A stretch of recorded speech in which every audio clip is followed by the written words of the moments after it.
The nature of the entanglement properties of the higher dimension force, or the HD force, is not necessarily always as quantum entanglement. Potentially, for the mechanism of HD forces entanglement, the HD forces entanglement will not be limited to a specific number of states. Partial entanglement could be allowed, which means that the two entangled systems could be partially entangled, in a sense that some of the properties of one of the systems or fields could be entangled with some of the properties of the other system or field, and not necessarily the entire system or particle. Fading of entanglement could be allowed and tracked as well. The term fading of entanglement would probably be more accurate than using decay of entanglement.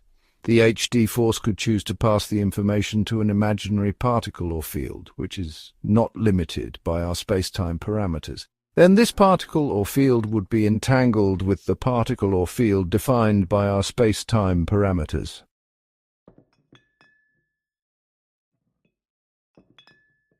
Could the first version impact the second version, its observer version, and how? This would be a bit tougher question to answer, yet the potential answer could be in the topological manifolds and manifold bundles mentioned earlier in this book, specifically the C-line bundle.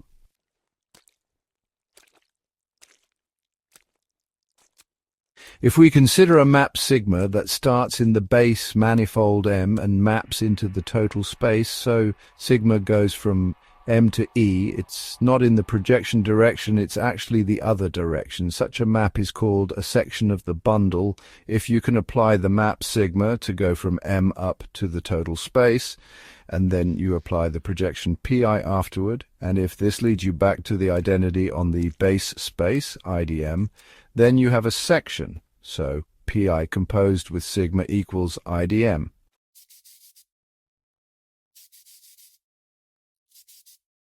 Yet here, if we consider the straight line as the total space and our world or universe is the base space, we still have an issue. Our observer version is outside the space-time parameter of the straight line or the total space. So how would the first version impact it? And the potential answer to this would be in the HD force entanglement mechanism, which is not necessarily quantum entanglement. The thinking goes that when an action sigma is mapped from our base space, in other words our world or universe, to the total space, the straight line, and coded in that straight line, an HD entanglement operation could happen with our observer version,